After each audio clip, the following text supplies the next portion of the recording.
Here's a recap of the movie Miller's Girl on Backspace Recap. Let's dive in. Cairo, a teenage girl left alone in her Tennessee home while her lawyer parents work abroad, spends most of her time in solitude. She finds comfort in writing, using it as an escape from loneliness. Each morning, she makes her way to school through the woods, her mini skirt and high heels, ensuring she never goes unnoticed. At school, Cairo forms a connection with her teacher, Jonathan Miller, a middle-aged man who once aspired to be a writer but never succeeded. Despite their age gap, Jonathan becomes a mentor to her, while Cairo quietly develops an admiration for him. One morning, Cairo arrives to class early, and Jonathan asks if she has started reading the assigned books. To his surprise, she reveals that she has already completed all 12. They begin discussing literature until Winnie, Cairo's classmate who is retaking the course, interrupts to invite her to lunch. Once the girls leave, Jonathan's curiosity about Cairo grows. He browses through the books on her desk but is soon interrupted by his friend Boris, who picks up one of the novels Jonathan had been reading and mockingly recites a provocative passage. As Jonathan tries to stop him, Boris notices one of Jonathan's own books among Cairo's collection, leaving him taken aback. At home, Jonathan finds his wife, Beatrice, absorbed in her work. Hoping to connect, he tells her about a student who's been reading his book, but she listens absent-mindedly. Their conversation is interrupted by a call from her colleague Amy, who urgently needs her attention. Once the call ends, Jonathan tries to lighten the mood by flirting with Beatrice. They enjoy drinks together, and things grow intimate, until another call from Amy interrupts them. Frustrated, Jonathan hides his irritation as the moment slips away. The next day, Jonathan vents to Boris about his disrupted weekend, blaming Amy's poorly timed calls. Boris teases him before shifting the conversation to his own exploits. During their chat, they spot Cairo emerging from the nearby woods, her appearance immediately capturing their attention. Still annoyed by the prior day's frustrations, Jonathan watches Cairo as she approaches. Completely unaware of his mood, Cairo greets them with a smile after removing her headphones. Struggling with his pent-up tension, Jonathan tries to maintain his composure during their brief conversation. Winnie pretends to clumsily drop her belongings, but Boris quickly catches on to her act. Realizing she's attempting to flirt, he confronts her. Cairo, observing the exchange, comments on Winnie's bold behavior. Winnie shrugs it off and starts suggesting essay ideas to Cairo, though Cairo dismisses them as unremarkable. Winnie then jokingly proposes using charm to impress teachers as a source of inspiration. Caught off guard, Cairo questions the appropriateness of such a suggestion, particularly given the age difference. Winnie, ever playful, assures her it's harmless and even suggests that Jonathan, with his kind and gentle personality, would be the ideal first date to ease Cairo into the experience. Though initially uncomfortable, Cairo begins to feel intrigued by Winnie's persistence. Winnie continues to tease her, mentioning the way Jonathan's lingering glances seem to hold meaning. Embarrassed yet curious, Cairo starts to wonder about her growing feelings. As weeks go by, Cairo becomes increasingly preoccupied with her budding desires, unable to ignore the pull of her emotions. Her attraction to Jonathan grows stronger, and her stolen glances in class become more frequent. One day, Jonathan approaches her quietly, leaning in close to whisper an invitation to meet him in his office after class. In his office, Jonathan chats with Boris, inviting him to join him and Beatrice for dinner. Boris accepts, and the evening unfolds with lively conversation and dancing. After Boris departs, Jonathan, in high spirits, tries mimicking his friend's dance moves, catching Cairo's attention as she happens to walk by. The light-hearted moment leads to laughter between Jonathan and Cairo. Their conversation shifts to Winnie, with Jonathan expressing his approval of their friendship. He also touches on Cairo's home life and praises her recent written work, particularly impressed by her ability to memorize and recite passages from it. Acknowledging Cairo's literary talent, Jonathan suggests she write a short story inspired by her favorite author. He assures her that excelling in this task could secure her a top grade for the semester.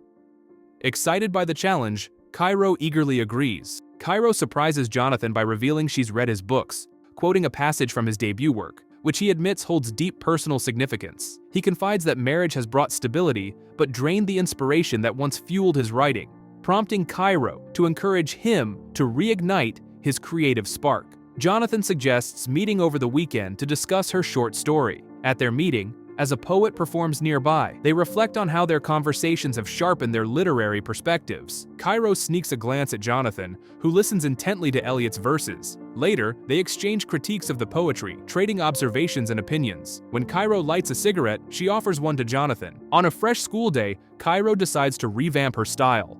She brings coffee for Boris and Jonathan, and the trio shares a light-hearted moment, joking and smoking together. Later, Cairo tells Winnie that although Jonathan didn't comment on her new look, she's certain he noticed and appreciated it. During a conversation with Jonathan, Cairo reveals her intention to model her short story after Henry Miller, known for his provocative themes of love and sexuality.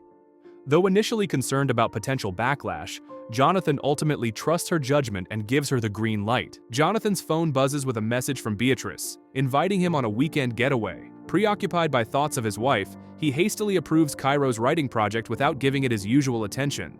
When they're alone, Winnie teases Cairo, joking that she's trying to seduce their teacher.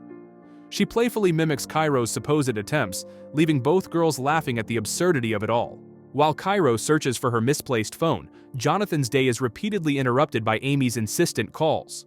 When his phone rings, he's startled to hear Cairo's voice and discovers her phone accidentally ended up in his bag.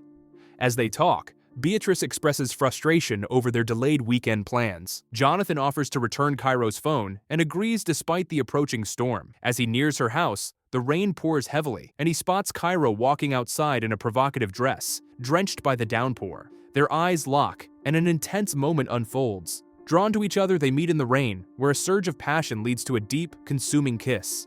In the days following their encounter, Jonathan finds himself unable to shake thoughts of Cairo. His distraction is interrupted when Cairo sends him her midterm test, snapping him back to reality. Meanwhile, Beatrice dismisses him as she focuses on her own matters. Left feeling unsettled, Jonathan retreats to a small house nearby. In the privacy of his small retreat, Jonathan prints out Cairo's completed story and begins reading it with great interest. The narrative, rich with mature themes, captivates him completely. As the imagery stirs his imagination, he envisions Cairo within the scenes, his emotions intensifying. Overcome by desire, Jonathan succumbs to his urges and indulges in self-gratification. The following day, Cairo arrives at class in an alluring outfit, but Jonathan's demeanor toward her has shifted dramatically. His once warm greetings are replaced by a cold indifference. Sensing the change, Cairo confronts him, asking if everything is all right. Jonathan curtly criticizes her story, expressing disappointment over its explicit nature. Cairo attempts to defend her story, but Jonathan dismisses her explanations, condemning both her work and their relationship. Hurt and angry, Cairo lashes out, calling his writing uninspired and accusing him of jealousy. Their argument intensifies until Cairo storms out, leaving her story in the administrator's mailbox as a final act of rebellion. At home, Jonathan tells Beatrice about his argument with Cairo and her controversial story, which sparks her curiosity and leads to a tense discussion. Meanwhile, Cairo finds solace in Winnie's company, drowning her frustrations in a night of drinking. As the mood lightens, they jokingly concoct a plan to take compromising photos to tease Boris, their mischief adding a moment of levity to an otherwise difficult day. Back at Jonathan's, a call from the principal informs him of allegations about an inappropriate relationship with Cairo. Shaken, he denies the claims, but Beatrice warns him of the severe risks this poses to his career and their marriage. The next day, Cairo is absent from class, meeting with the principal while Jonathan continues teaching. After class, a concerned Winnie approaches him, emphasizing how much Cairo means to her, but Jonathan remains detached, unwilling to engage. Soon, Jonathan is called into a meeting with school management, where both he and Cairo are questioned in detail about their interactions, including any encounters beyond the classroom. Cairo's statements strongly suggest a connection between her and Jonathan, leaving him deeply worried about his career and reputation. When Cairo refuses to alter her account, the principal suspends Jonathan. When Jonathan returns home, he hesitantly informs Beatrice about his suspension. Suspicious, she presses him for details, and though he initially denies wrongdoing, he eventually admits to giving Cairo special treatment. When Beatrice asks if he has feelings for Cairo, his hesitation reveals the truth, sparking a heated argument filled with hurtful words. While Winnie warns Cairo that her actions could cost Jonathan his job, Cairo brushes off the concerns, viewing it as her greatest triumph. She even incorporates the incident into her college essay, framing it as a personal victory. Explaining to Winnie that Jonathan never valued her, Cairo reveals this was her way of retaliating. Her essay vividly outlines the fallout from their interactions, and as she finishes writing, the story concludes.